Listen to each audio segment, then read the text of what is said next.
Jesús es nuestro combustible.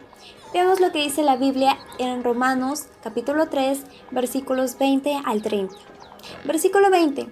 Ya que por las obras de la ley ningún ser humano será justificado delante de él, porque por medio de la ley es el conocimiento del pecado. Versículo 21. Pero ahora, aparte de la ley, se ha manifestado la justicia de Dios, testificada por la ley y por los profetas. Versículo 22. La justicia de Dios por medio de la fe en Jesucristo para todos los que creen en Él, porque no hay diferencia, por cuanto todos pecaron y están destituidos de la gloria de Dios. Versículo 23.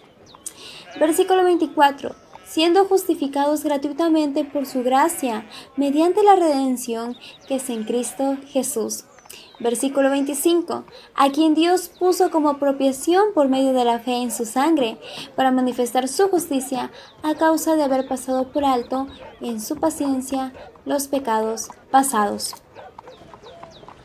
Continuamos pues con el versículo 26 que dice: con la mira de manifestar en este tiempo su justicia, a fin de que Él sea el justo y el que justifica al que es de la fe de Jesús. ¿Dónde pues está la jactancia? Queda excluida. ¿Por cuál ley? ¿Por la de las obras? No, sino por la ley de la fe. Concluimos pues que el hombre es justificado por fe, sin las obras de la ley.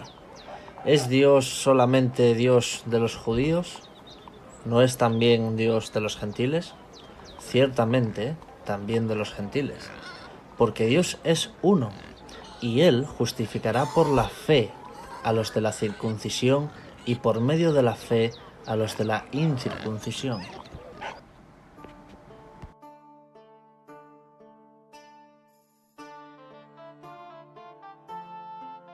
Continuando, vamos a explicar cada uno de estos versículos. En el versículo 20 nos hace saber que hacer a la perfección lo que requiere las obras de la ley moral de Dios es algo imposible, y por esa impotencia moral caemos.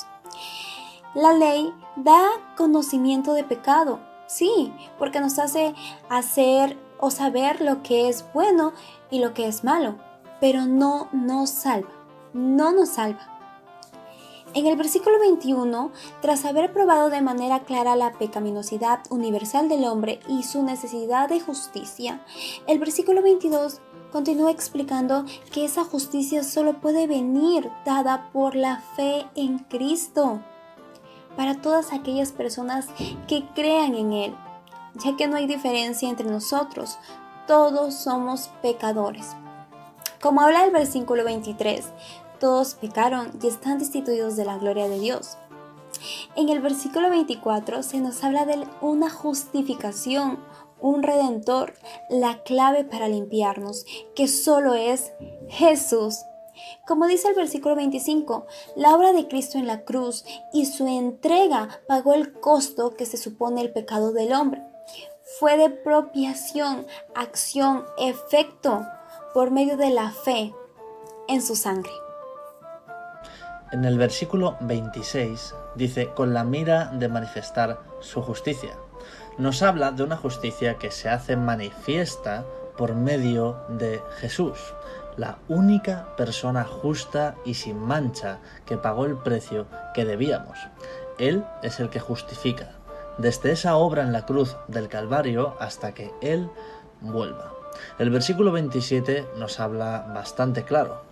¿Dónde está la jactancia? Vanagloria, podríamos decir. Queda completamente excluida. ¿Por alguna ley? No, por la fe en Dios. Continúa el versículo 28 diciéndonos que el hombre queda justificado por esa fe, sincera y real en el Señor Jesucristo.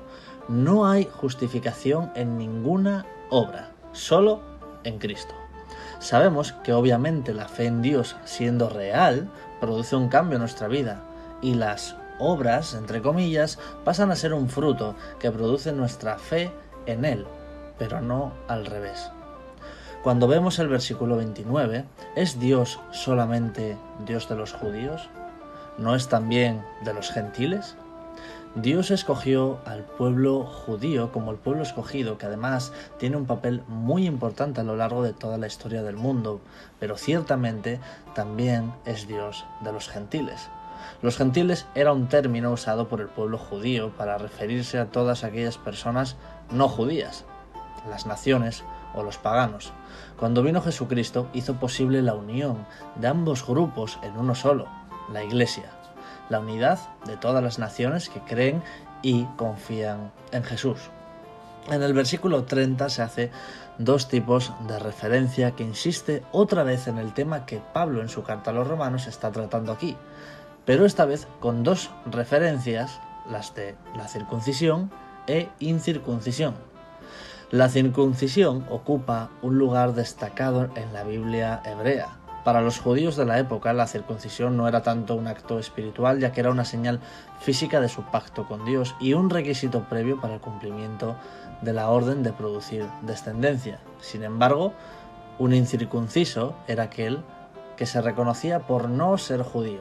Por tanto, Pablo les habla diciendo: a ambos los justificará Dios por la fe.